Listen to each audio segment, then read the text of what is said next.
역시 조용해지는구만. 아주 좋구만. 세 직선의 위치 관계. 세 직선의 위치 관계는 세 직선이 평행하다, 두 직선이 평행하다, 한 점에서 만난다, 삼각형을 만든다. 요거 조금 어려운 표현이 있는데 하나 알려드릴게요. 세 직선이 평면을 4개로 나눈다. 이런 말 들어봤나?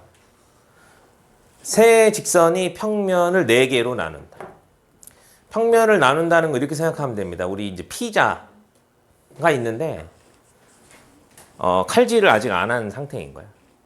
근데 피자를 칼질을 3번 해가지고 4조각으로 만드는 방법은 이렇게 쪼개면 됩니다. 이렇게 피자가 4조각이 나요. 이러면 오케이? 이러면 피자 몇 조각이 나죠? 6조각이 나죠. 그쵸? 이게 피자라고 생각해봐. 칼을 짝짝짝 이렇게 하면은 6조각이 나는 거야. 이걸 전문 용어로 평면이 6개로 나누어진다. 오케이? 얘도 평면이 몇 개로? 1, 2, 3, 4, 5, 6, 6개로 나눠지죠. 그쵸? 오케이? 얘는 평면이 몇 조각 난 거야? 하나, 둘, 셋, 넷, 다, 여, 7개. 여기 맥시멈입니다. 오케이? 근데 여기랑 여기 똑같이 평면의 개수가, 평면에 나눠지는 개수가 6개이기 때문에 여기보다는 여기가 잘 나와요. 자, 평행한 직선이 한 쌍이 있는 경우, 여기는 평행한 직선이 2쌍이 있는 경우, 2쌍? 3개가 다 평행한 경우, 이거는 3개가 한 점에서 만나는 경우, 이렇게 돼 있고요. 밑에 있는 문제 볼까요? 세 직선이 삼각형을 이루지 않도록 하는 실수 A 값을 모두 구하시오. 출제 확률이 엄청 높은 문제죠. 그렇죠? 정말 잘 나오는 문제인데 세 직선이 삼각형을 이루지 않는데 세 직선의 위치 관계 이거 4개밖에 없어요. 세 직선의 위치 관계 이거 4개 있어. 삼각형을 이루지 않는 경우 어떤 경우예요? 요렇게 3개죠. 요렇게 3개가 삼각형을 이루지 않습니다. 그러면 얘네 세 직선이 요렇게 될 때의 A 값, 요렇게 될 때의 A 값, 요렇게 될 때의 A 값을 다 구해줘야 되는 겁니다. 근데 지금 얘랑 보면 얘네들이 이미 안 평행하거든요. 얘네들이 이미 안 평행해. 그러니까 요쪽은 될 수가 없는 거야. 오케이? 그럼 요거랑 요쪽밖에 없는 거란 말이지. 오케이? 그러면 삼각형이 안 만들어지려면 얘가 얘랑 평행해서 이렇게 되는 경우. 아니면 얘가 잘 안 보여? 요 놈이 얘랑 평행해서 이렇게 되는 경우도 있겠죠. 그쵸? 삼각형이 안 생기는 겁니다. 그 다음에 얘네 둘의 교점을 샥 지나가가지고 이렇게 되는 경우에도 삼각형이 안 만들어지는 겁니다. 이렇게 3가지를 해주는 거예요. 얘랑 평행할 때, 얘랑 평행할 때, 얘가 얘네들의 교점을 지나갈 때. 얘 되니? 아시겠네?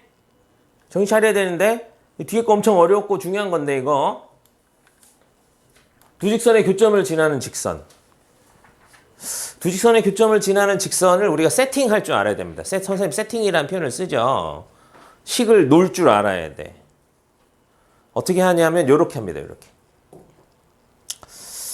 직선의 방정식을 이렇게 일반형으로 바꾼 다음에 여기서 0 띄고 여기서 0을 띄고 여기다 하나 넣고요. 여기서 0을 띄고 여기다 하나 넣은 다음에 둘 중에 한 군데에다가 K를 붙이는 거야. K가 뭔데요? 뭔지 모르는 애. 뭔지 모르는 어떤 미지수 하나를 붙이는 거예요. 그러면 이렇게 세팅한 직선은 얘네 두 직선의 교점을 지날 수밖에 없는 직선이 됩니다. 그래서 얘를 우리가 뭐라고 하냐면 두 직선의 교점을 지나는 직선이에요. 뭔 소리냐. 만약 요 두 직선에 교점이 있다고 해볼게요. 두 직선에 교점이 있어. 예를 들어 P, Q가 있어. P, Q를 여기다 대입하면 어떻게 되죠? 0이 되겠죠? 그쵸? 그 P, Q를 여기다 대입하면 0이 되겠죠? 오케이? 우리가 어떤 점이 그 직선 위의 점인지 아닌지, 그 직선이 이 점을 지나는지 안 지나는지 어떻게 알아? 대입해서 0 되면 우리가 그 직선이 이 점을 지난다 이렇게 말하잖아요. 그렇죠? 근데 얘네들의 교점이 있다면 여기다 대입해도 0이고 여기다 대입해도 0일 것이다. 그렇죠? 그러면 여기다 대입해도 0이고 여기다 대입해도 0인 PQ를 대입하면 얘가 0 되지 않겠냐 이거지. K는 아직 안 정했는데 K는 아직 안 정했지만 요 두 직선의 교점을 지난 교점의 좌표를 여기다 대입하면 0이 될 거란 말이지. 얘가 0이고 얘가 0이니까. 근데 이 식은요. 방정식이고요. 요 식은 방정식이고요. x와 y에 대한 1차 식입니다. 다른 말로 하면 얘를 x와 y에 대한 1차 방정식이라고 할 수 있는 거죠. x에 대한 x, y에 대한 1차 방정식이 나타내는 도형이 뭐야? 직선이란 말이지. 요거 직선입니다. 요거 직선이. 요거 직선인데 얘네 두 직선의 교점을 지나는 직선이다. 이렇게 되는 겁니다. 그래서 이 식을 세팅하는 거를 잘 알아둬야 되는데 문제 한번 해볼게요. 두 직선의 교점과 2,3을 지나는 직선. 그러면 이제 이 두 직선의 교점을 신나게 구할 거란 말이야. 중학생들은. 그쵸? 나 이거 구할 줄 아는데 신나게 막 구할 거라고. 그쵸? 그 다음에 2점과 2점, 두 점을 지난 직선의 방정식을 신나게 만들고 있겠지만 실제로 이제 고딩들이 사용하는 기술은 뭐냐? 얘를 이렇게 하는 겁니다. 2x 빼기 y 더하기 6 더하기 k에다가 3x 더하기 2y 빼기 5는 0 해버리는 거야. 그럼 이게 직선이라고. 이게 xy에 대한 1차 방정식이니까 직선이라고. 그리고 미지수가 하나 있죠. 근데 얘가 2,3을 지난다라고 하면 k 값이 구해질 거란 말이지. 무슨 말인지 알겠니? 2,3이 얘네들의 교점이란 얘기가 아닙니다. 오케이? 지금 얘네들의 교점과 요점을 지나는 직선을 구하여라. 그럼 얘네들의 교점을 구하지 말고 그냥 이렇게 쓴 다음에 여기에다가 추가적인 조건 2,3을 지난다라는 걸 2,3을 지난다라는 걸 적용해 주란 얘기예요. 그러면 4, 6, 10인가? 10 빼기 3이니까 7 더하기. 얘는 몇이야? 12 빼기 5? 7인가? 어머. 그럼 K가 마이너스 1인가 보네.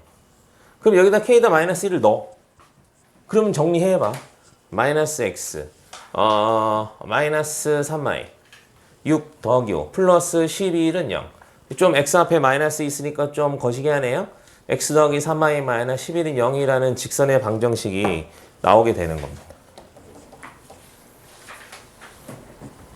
어떤 게 더 쉬운 것 같아? 저거 둘의 교점 구하고 두 점을 지나는 직선의 방정식을 구하는 게 나은 것 같아? 아니면 요렇게 쓰고 요 점을 지난다라고 해가지고 K 값을 구한 다음에 다시 대입해서 정리하는 게 나은 것 같아.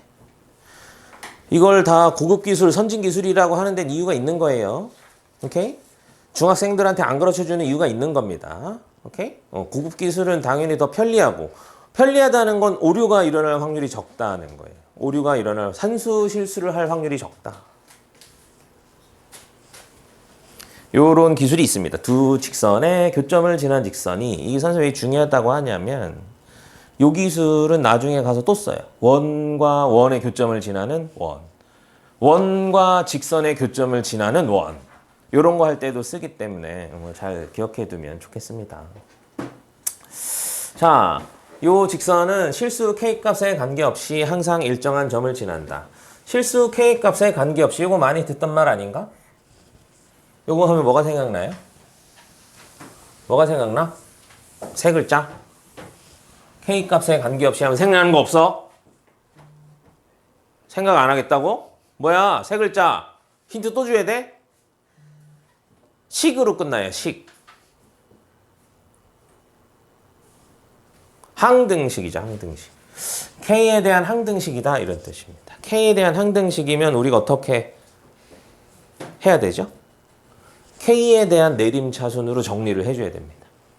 근데 얘가 K에 대한 1차식이니까 뭐 K 더하기 뭐는 0으로 정리를 할 수 있을 거예요. 무슨 말인지 알겠니? 정리했더니 이렇게 됐네. 그럼 요게 의미하는 게 뭐라고? 앞에 페이지에서 했던 거잖아요. 그치? 요거 직선인데 몇 x 더하기 몇 y 더하기 뭐는 0이니까 직선이죠. 그쵸? 정리를 해봤더니 이렇게 됐어. 그럼 이게 무슨 뜻이야? 요게 이퀄 0 했을 때 나오는 직선과 요거 이퀄 0 했을 때 나오는 두 직선의 교점을 지나는 직선이다. 왜냐면 이거 K가 항등식이라고 했으니까. 반대로 이렇게 써져 있다면 얘는 K 값에 관계없이 두 직선의 교점을 지난다라는 겁니다. 지금 앞에 있는 거에 조금 다른 표현 해놨던 거예요.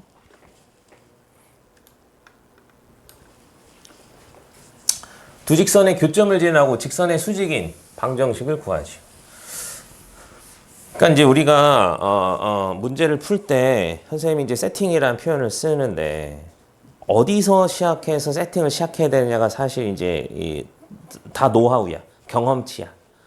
요걸 보고 요거의 수직인 직선을 먼저 세팅한 다음에 요 교점을 지난다고 할 것인가? 아니면 요 교점을 지나는 직선을 세팅한 다음에 얘랑 수직이라고 할 것인가? 그러니까 순서가 다르잖아요, 그렇죠? 순서가 다르니까 풀이 과정이 다른 겁니다. 그럼 이때 어떤 걸 선택하느냐가 이제 사실 레벨 차이예요. 레벨 차이. 그게 레벨 차이입니다. 이게 똑같은 결과물이 나온다고 하더라도 그 과정을 보면 사실은 레벨을 알 수 있어. 어떤 일이든 간에. 어떤 일이든 간에. 교점을 지나는 직선을 우리가 배우고 있는 거니까 그쪽으로 해볼게요. 여기 써있어요. 이렇게 하겠습니다. 요렇게 합니다. 이렇게. K는 아무 쪽이나 붙여도 상관없어요. 근데 얘랑 수직이라는 거야. 수직일 때 어떻게? 우리 요거 쓴단 말이야. 어디 갔니 이거? 여기 없네. A 프라임 더하기 BB 프라임은 뭐? 여기 뭐? 0. 이걸 쓸 거라는 거야. 두 직선이 수직이다라는 걸 이용하기 위해서. 그래서 여기 있는 애를 어떻게 일반형으로 다시 정리를 해주는 겁니다. 쭉 전개한 다음에 다시 해처 모여를 해준단 말이지. 그럼 우리는 요거랑 요것만 필요해요. 그래서 얘랑 수직이니까 요거 곱하기 1, 요거 곱하기 1, 요거 곱하기 3 한 게 0이다라고 하면 간단한 K에 관한 1차 방정식이 나오면서 K 값이 정해지죠. 그렇죠? K 값을 구하는 게 문제가 아니고 요거의 수직인 직선의 방정식을 구하는 거거든요. 직선의 방정식을 구하는 방법은 우리가 맨 처음에 놓은 이 세팅 한 공식에다가 이 식에다가 K에다가 마이너스 1을 대입해서 정리해주면 되는 겁니다. 무슨 말인지 알겠니? 두 직선의 교점을 지나는 두 원의 교점을 지나는 이런 말이 나왔을 때 사용해야 되는 기술이 있는데 이게 뭐 어렵게 가면 좀 어려워요. 요즘 어려운 문제는 나중에 나오면 하도록 하고요. 점과 직선 사이의 거리 해야 되는데 이거 정말 중요한 공식인데 이거는 다음 시간에 하고 나면 바로 원인데 대박.